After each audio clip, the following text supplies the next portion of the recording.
Monsieur Dieudonné Issoumba, déjà pour que nos téléspectateurs puissent comprendre exactement de quoi est-ce qu'on parle. Alors, est-ce que vous pouvez nous expliquer exactement ce que c'est que la crypto-monnaie ou du moins la monnaie binaire?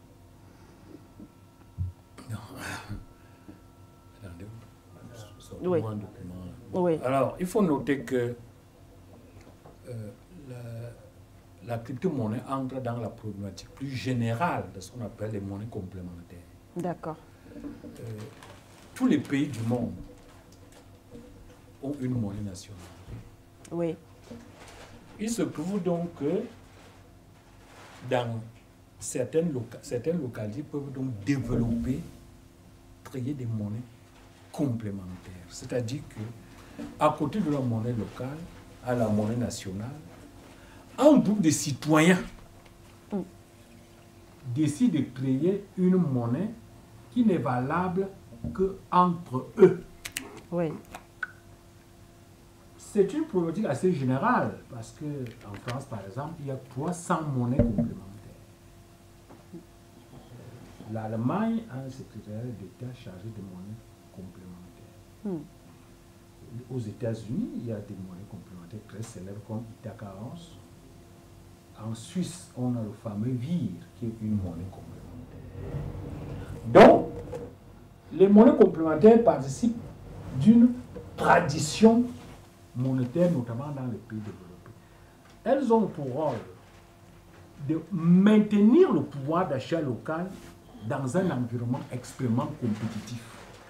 Parce qu'on avait constaté que chaque fois quand un système est très ouvert, l'argent qu'on injecte dans une localité a tendance à s'évaporer, à disparaître, partir ailleurs. Donc, les gens ont donc conçu le modèle de monnaie locale, de monnaie complémentaire. Oui. Maintenant, dans les monnaies complémentaires traditionnellement, elles sont locales, c'est-à-dire qu'elles prient dans une localité. Ça, c'est la monnaie complémentaire locale. Ok. Maintenant, avec le développement des technologies de l'information et de la communication, on a conçu des monnaies complémentaires non locales. Étant donné que les gens n'avaient plus l'obligation d'être dans un même environnement, dans un même endroit, des monnaies virtuelles. Ils pouvaient donc créer, en utilisant les TIC, des sortes de monnaies, n'est-ce pas, qui les regroupaient, un peu comme si c'était une monnaie locale, mais éparpillée dans le monde. Mais justement, cette monnaie virtuelle avait beaucoup de difficultés, n'est-ce pas, à prendre des problèmes de gestion et autres. Alors, les gens ont donc conçu un type de monnaie virtuelle qui, elle, utilise l'outil informatique pour pouvoir se développer. C'est une monnaie complémentaire virtuelle, mais qui s'appuie beaucoup sur l'outil informatique pour pouvoir se développer et surtout être décentralisée, c'est-à-dire être contrôlée par tous ses membres à la fois. Ce n'est plus une monnaie centralisée. Contrôlée par un seul État une seule institution. Oui. C'est une monnaie qui est émise et contrôlée par l'ensemble de ses membres, à travers des techniques comme le blockchain et autres. Je ne suis pas informaticien. Mais l'idée, c'est ça. Et donc, dans ce premier temps, c'était une monnaie complémentaire virtuelle simple. Seulement, le succès technique, la manière même dont les choses sont faites, parce que les gens qui ont inventé le Bitcoin ont gardé un anonymat, ce qui fait qu'on ne sait pas très exactement qui a. Donc, a donc fait que, et puis le fait qu'ils aient fixé un nombre donné, c'est-à-dire un volume donné de Bitcoin, a transformé donc cet outil-là en une sorte de réserve de valeur. C'est-à-dire, les gens y croient. Oui. Les gens disent que c'est quelque chose, ça ne s'appuie sur rien, en dehors de la confiance. Les gens ont commencé à croire à ça, dans cette monnaie, qui est en réalité la résultante de la croyance d'un groupe d'individus n'est-ce pas, dans une monnaie virtuelle. Et avec le temps, les mécanismes de fonctionnement, cette monnaie a fini, cet outil a fini par s'imposer comme une sorte d'instrument de réserve. Et donc, de monnaie. Mais, en fait, il faut y voir beaucoup plus un niveau très évolué des pratiques d'une société très technique, très technicienne. Ce n'est pas des opérations à mener dans un environnement très sous-développé. Comme quoi, par exemple? Comme l'environnement africain, oui, par exemple? Dans l'environnement africain, oui. Les monnaies les plus appropriées sont les monnaies complémentaires locales. Mais une monnaie complémentaire virtuelle, donc sans contrôle, sans centre de décision, et qui partit beaucoup plus des approches idéologiques des gens qui combattent la centralité de leur monnaie, et une confiance pratiquement aveugle au contrôle informatique. Ça ne peut pas être un outil opérationnel de gouvernance macroéconomique. Bien au contraire, ça peut être, notamment quand on est dans une zone CFA, comme c'est une réserve de valeur, ça peut donc servir même de transaction. Et donc ça crée un autre canal de transfert de ressources qui n'est pas contrôlé par l'autorité monétaire centrale de la CEMAC.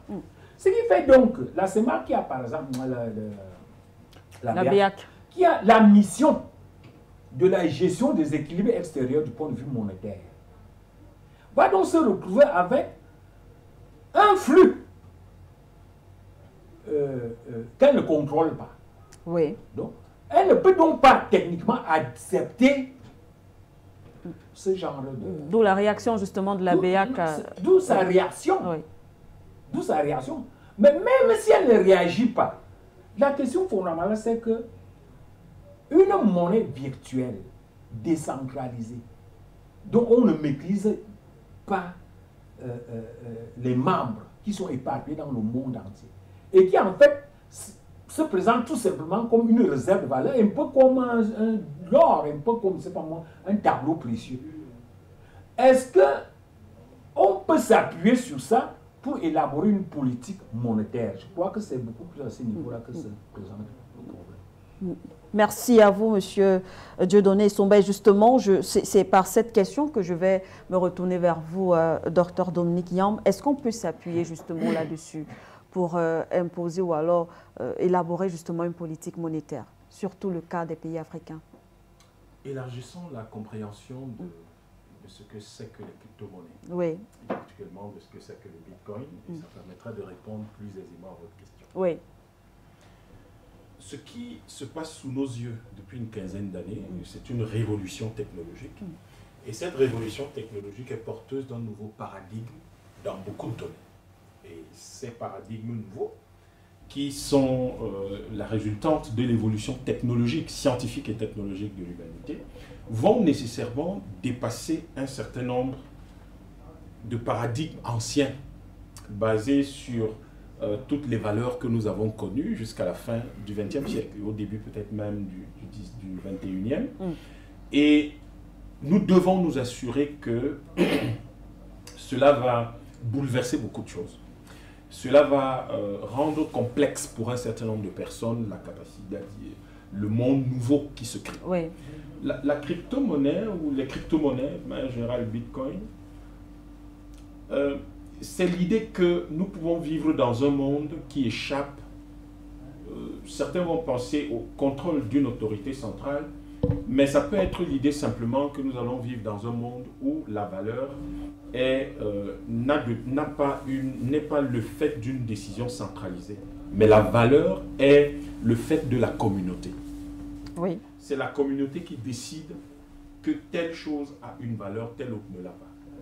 Et pour autant que nous nous situons dans cette perspective, on va comprendre que les crypto-monnaies basées sur une technologie nouvelle qui n'existait pas, qui est utilisée depuis à peine bientôt une décennie et demie à peu près, la blockchain, et puis avec l'évolution de l'intelligence artificielle. C'est ça le nouveau monde dans lequel nous allons vivre.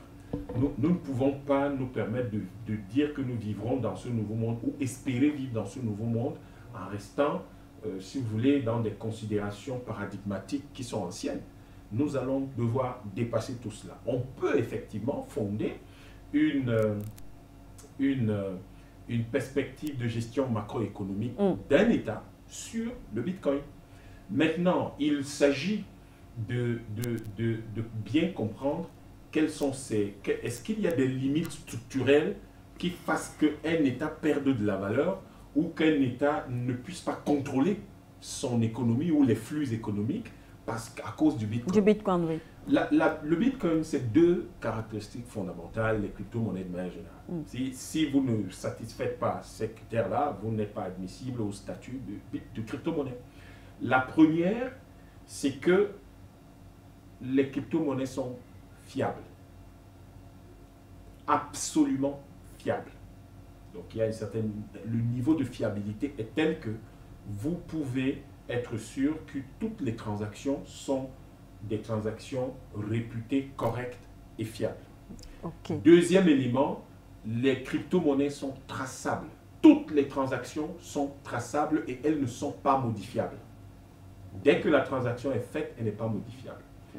L'autre chose, c'est que vous avez la possibilité aujourd'hui, nous sommes quand même dans des volumes qui sont en milliers de milliards de dollars, et vous avez la possibilité aujourd'hui pour un État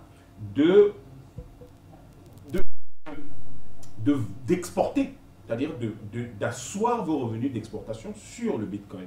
Et ce qu'il y a justement d'intéressant là-dedans, si l'on sort sur la considération que l'État est le seul cadre que nous voulons et qu'on considère plutôt, si vous voulez, la scène internationale, mais un État qui est un élément de cette scène internationale va décider justement que il s'extrait de la tutelle d'un environnement qui l'étouffe et va donc demander, par exemple, dans le cas, mettons le pied dans le plat, par exemple la Centrafrique. La Centrafrique, oui. Cet État va dire, j'ai deux problèmes politiques extrêmement importants à régler.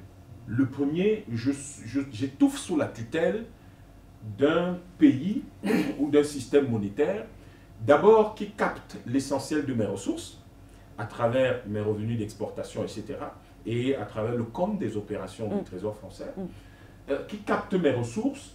Officiellement, c'est 50%, mais tout le monde sait que c'est largement au-delà des couvertures de risque, etc. Et il va dire, je vais régler le problème de cette tutelle, je m'émancipe. Et on s'émancipe en disant, ok, désormais, on va gérer, nous allons demander à nous faire payer en Bitcoin. Et comme cela, comme le Trésor français n'est pas outillé et n'est pas qualifié pour recevoir des ressources en Bitcoin, eh bien, nos revenus n'iront pas là-bas. Deuxième chose, ils vont dire le fait que nos revenus soient dans une unité de réserve qui échappe donc à la tutelle qui nous étouffait, ça veut dire que nous avons la capacité de disposer de la totalité de nos ressources pour pouvoir donc lancer les programmes macroéconomiques que nous avons. De ce point de vue, la Centrafrique règle là deux problèmes dans le même mouvement et au fond, la BEAC va s'inquiéter des flux, mais la BEAC doit s'inquiéter de ce qui la concerne. Et en même temps... C'est-à-dire, de ce qui la concerne, la Centrafrique fait quand même partie de ces États-là aussi. Aucune disposition dans les accords monétaires ne dit que les États n'ont pas le droit de faire autre chose. Il est dit que cette monnaie, le franc CFA, est la monnaie officielle. Oui. La Centrafrique n'a jamais dit que le Bitcoin est sa monnaie officielle. La Centrafrique dit que sa monnaie, une monnaie légale en tout cas. Du Bitcoin, une monnaie légale. Oui. Elle aurait pu dire, nous faisons de l'euro, une monnaie légale chez nous, ou du dollar, une monnaie légale chez nous, ou du yuan. Le problème, c'est les intérêts de ceux qui sont cachés derrière le franc CFA. Et c'est là le fond du problème. Parce qu'en réalité, la monnaie n'est pas d'abord une question économique. La monnaie est d'abord une question politique.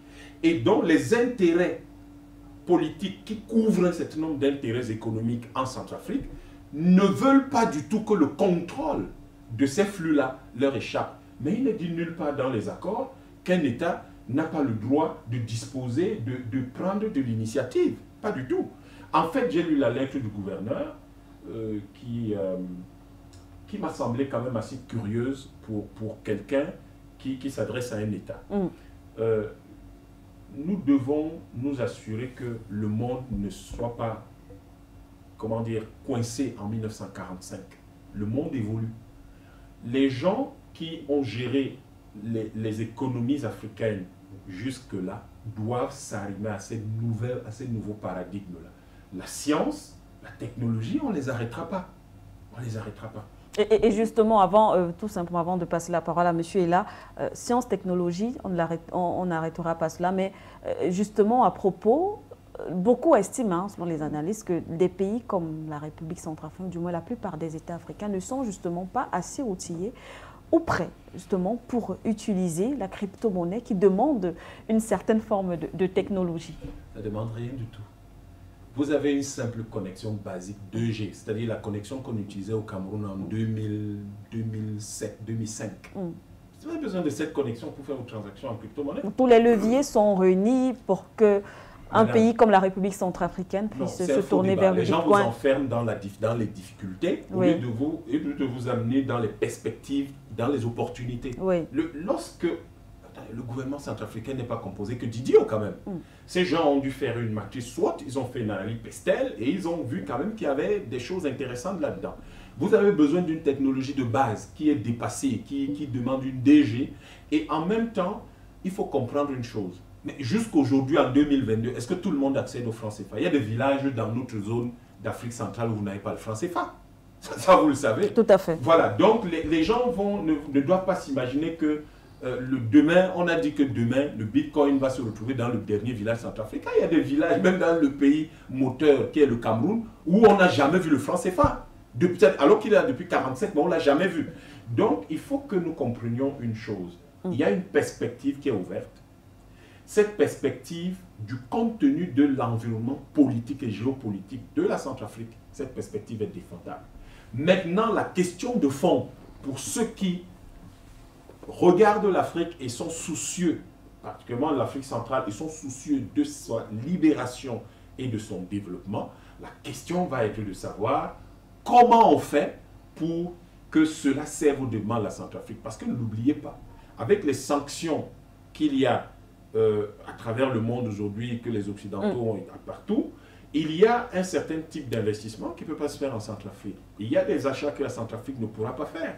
Bien sûr, oui. Du fait de ces sanctions-là. Donc, la Centrafrique, je pense que c'est tout à fait légitime qu'à un moment donné, ils se disent comment je vais faire pour pouvoir nourrir tous ces gens. Et un président qui a annoncé 42 milliards de dollars d'investissement, il faut bien qu'il montre à son peuple qu'il est prêt, qu'il fera tout pour que ces 42 milliards de dollars soient investis et sortent la Centrafrique de la pauvreté. Merci à vous, Dr.